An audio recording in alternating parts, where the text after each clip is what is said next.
Hello everyone, I am Pepino here playing Dwarf Fortress, and this is a series I am really excited to get started.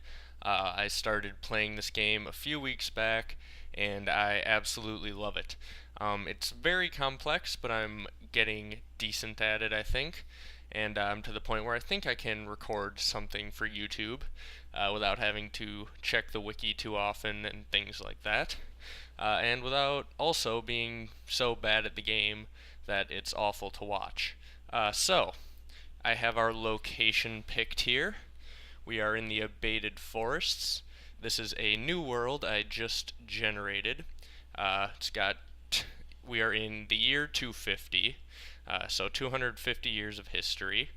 It is called the Eternal Universe, and we are starting in a temperate conifer forest.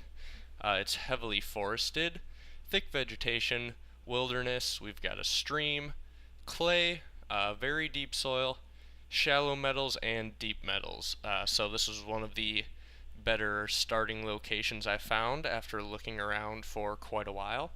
And so now what I'm going to do is just set all of my dwarves and decide what I'm going to bring, and then I will be right back and we can embark.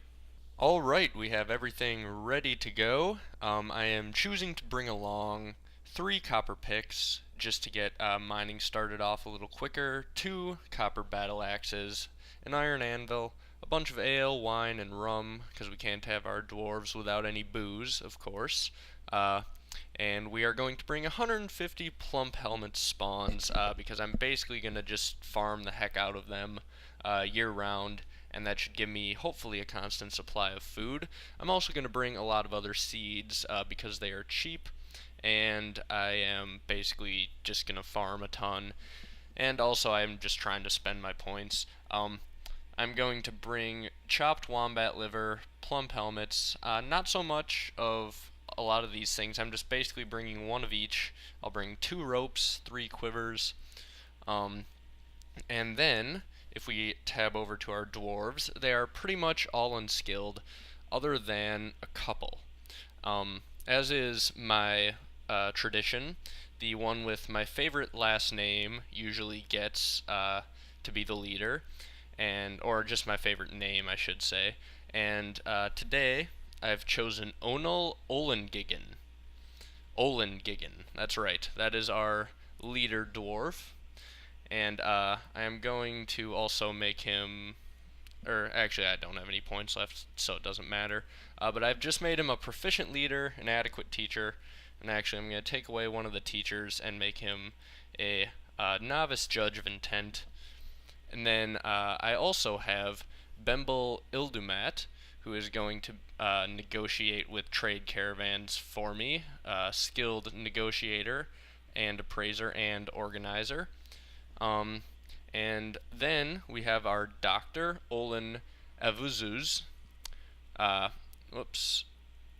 Olin is good at wound dressing, diagnosing, surgery, bone doctor, and suturer. And also a competent consoler. My theory on that is that if the doctor can console people who are injured, that will lead to less anger and things like that. That's my theory, at least. I haven't actually seen that anywhere, and I don't know if it actually works. So if someone does, let me know. But otherwise, yeah, that is that. And we have named our fortress Limulod, which is Goldtunnel. And then our group name, the Searing Gem. I just hit random a bunch of times for this one. So we will be the Searing Gem. And we are ready to embark. Here we go. We have arrived after a journey from the mountain homes into the forbidding wilderness beyond. Our harsh trek has finally ended. Our party of 7 is to make an outpost for the glory of all of Tekud Osust. There are almost no supplies left, but with stout labor comes sustenance. Whether by bolt, plow, or hook provide for your dwarves.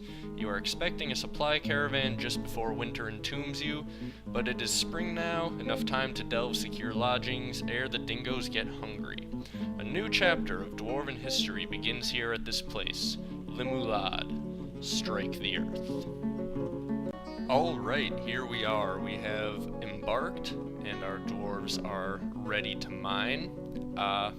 Now, I've noticed, and I was surprised by this, I've never seen this. Granted, I haven't played that many games, but we actually have our mountain here, the side of it, is full of a ton of resources, basically, at ground level or even higher, which I've never seen, but it's basically meaning we're going to get a good start right away. I have resources on frequent, just to keep the series moving a little faster, but I've played with resources on frequent before and never seen this, so I'm guessing this is a pretty good start. So, let's now dig in, and I'm going to dig in, I think, somewhere around here, just because that will give us a area to put our farms, because I think I'm going to put it underneath the ground, like right around here, and I want to avoid digging into those lakes if I want to build things around the farm area. And so, we could actually probably just dig in right here. Where are we going to want to dig in? Probably where there's a bunch of ore. So let's dig our first entrance tunnel. Oh, there we go. And I want to enable box selection. There we go. And let's dig in right here. We'll go fairly deep in. We've got a ways to go. And if we go up, our mountain looks pretty steep and pretty tall, which could explain why there are so many ores on this level, I suppose. Alright, let's get rid of that. And let's make an area, sorry, for the trading caravans. Right there. Then we will dig in a little farther and make a hallway right here. Actually, let's just have it go one way. Let's get rid of that. And there we go. And after that, what I'm going to do is dig my staircase down. So let's go right here. And right there. Oops. And then, I think on this level is probably going to be my farm. So I will start a little hallway here. And maybe a little entrance way. And then I can dig out in this direction. And that should be even. Yes, it is. Okay, so that'll be our farm area. And then I will dig a little bit in this direction, and this can kind of be a storage area. Either until we get stuff set up, and then later on we can use it to store finished goods in a space right next to where our trading depot is going to be. I'm going to have probably a drawbridge right here, as well as a backup one right here in time. And that's basically going to be my plan for defending against invasions. So let's also chop down some trees. And we might as well just start right there, chop down a bunch of them, because we will need it. And we've got some dwarves set to fish until we have them ready to start farming. So they will probably not be able to, because of the ice. But we'll see. Maybe I will set them to do something else here pretty quickly. But either way, let's start up and see how many idlers do we have. Alright, we've got 2 of them. Oh, I know what we can do really quickly. Let's set a zone right there and make it a pasture. And we're going to want to set our horse and our 2-humped camel to the pasture. Uh-oh, did I only bring 1 war dog? Darn it, I did. I was hoping to get 2 of them. I must have accidentally misclicked that in the menu. Oh well, I guess we will have to make do. So, there we go, we're done with that, and they can take those guys over there. And then we have one other guy who is not doing anything. So, I'm gonna switch over to Dwarf Therapist and fix that really quickly. Alright, I'm back, and yeah, those were the dwarves who were set to go fishing. There's really not much I can do right now with them, so I guess they will just have to idle for now.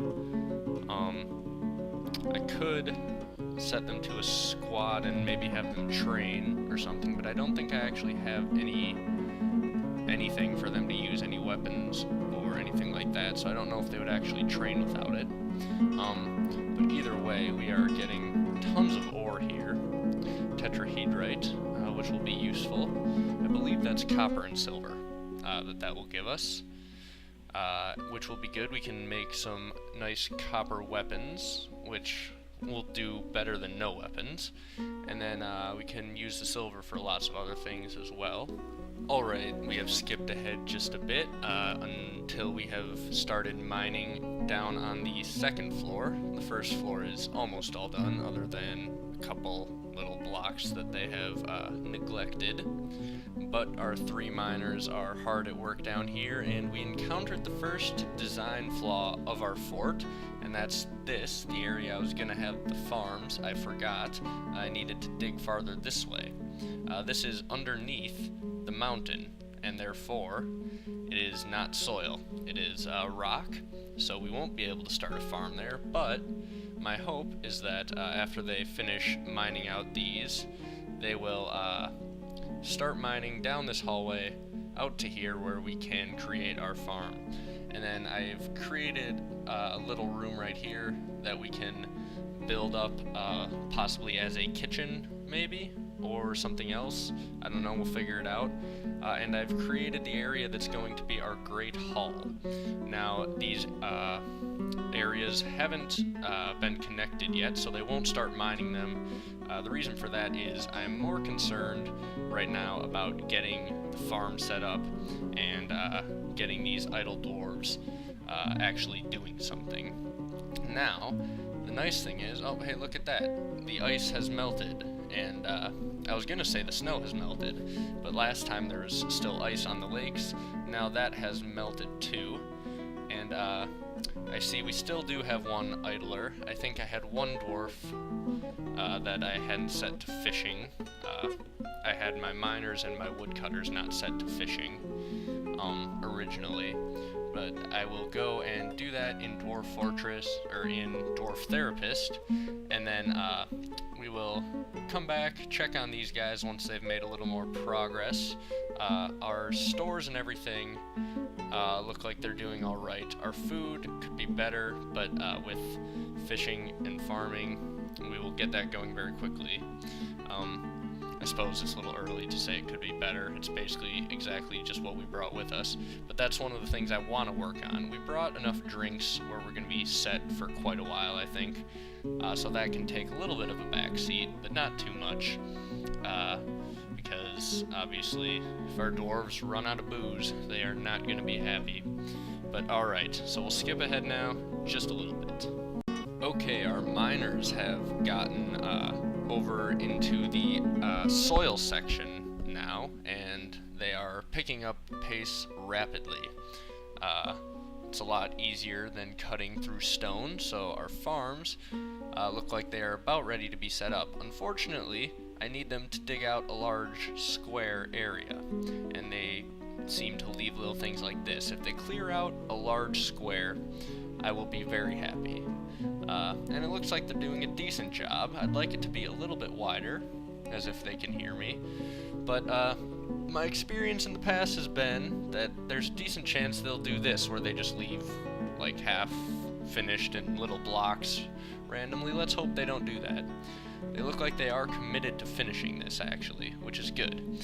Perfect. Now we've got a big enough space that we can build our farm plots.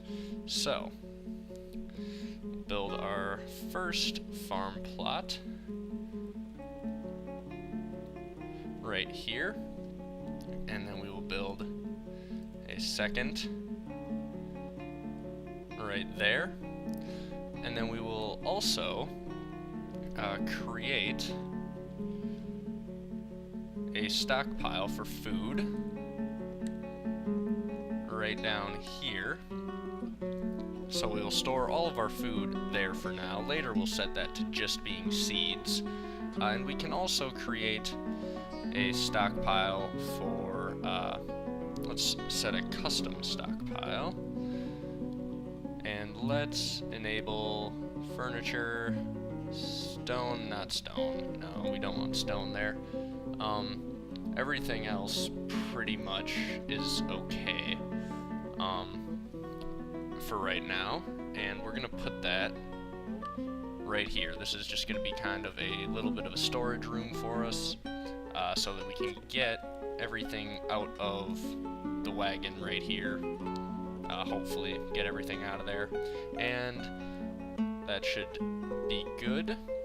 I will also build a trading depot. There we go, capital D. And we'll build that right there. We'll go out of limestone. And that should be good for our traders. Then, I think, once they finish up the farm, right there, oh, they're actually going to complete the entire room. That's beautiful. Awesome. Okay, so, then, the next thing we can do, actually, no, we'll let them keep going. I would like them to finish this room. Then, we'll connect these other two rooms for them to start digging.